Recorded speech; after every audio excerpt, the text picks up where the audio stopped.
This is a follow-up to video 338. It's the first of a series of 3 drive shafts that my customer Randy sent down here for me to troubleshoot for them. This one was running about 24 thousandths, and it really shook pretty bad after 1200 RPM, especially down at the axle end. So in that video, I just had it as it was delivered, and I put it straight in the machine, and we inspected it that way. So they wanted me to try and straighten these things out, so I disassembled it, took the U-joints out, took the yokes off, took the yoke off the end, and put my assembly fixtures in the ends, and took it over and put it in my press-up machine. And what I discovered is about 6 or 8 thousandths of the runout went away. Why is that? Because the assembly fixtures are accurate and the old greasable U-joints are not. We'll talk about the U-joints in a minute. So I went around it and I did straighten a snot out of it in the middle. It had a pretty good hook in it. It was all running out in one direction. And so that was an advantage. It's not my first rodeo with these things, and I've encountered DIY drive shafts before. And some of them you can fix, some of them you can't. I think this one's going to be a winner. Well, I pretty much know it is now, but you got to do it to do it. So I straightened it and got it within the realm of where I thought it would work. And the tubing did have a hook in the middle of it. And I don't know what the origins of this tubing is. Yeah, it's DOM. It's not impressive. The regular welded tubing that we use daily is better than this. So I took and put it back together with a pair of Spicer Snap Tights.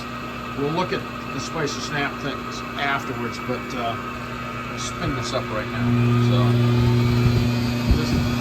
the performance of this now is light years better than it was. I got it pretty straight by straightening it, and got some weight, got the weight package tuned up on it, and pretty happy with that. I think this is going to fly for them.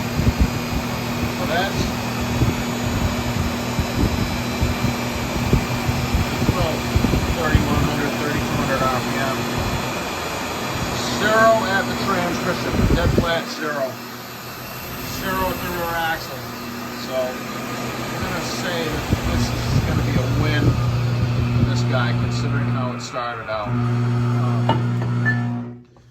Yes, there's some weight correction on it, but this end here is still a little weird. So we're going to talk about the 1310 to 7260 fit. So what I speculated in that video, or the second one, I was wondering how 1310 fit up to an A body, and what I speculated might be going on is what was going on. They had 1310 straight up in 7260, and there was nothing holding it in. Just pretty lucky that something bad didn't happen, honestly.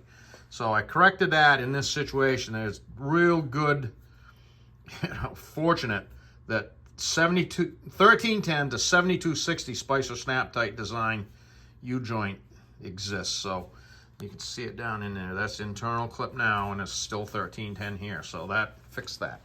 And what are you talking about snap tights and this and that and the other thing? All right, so the old greasable style U-joints, these guys here, before they made this out of rubber, they made them out of leather in the 30s. The biggest single increase in any, improvement in anything is this right here. The little Teflon button, nylon button, rides between the inside of the cap and the end of the trunnion.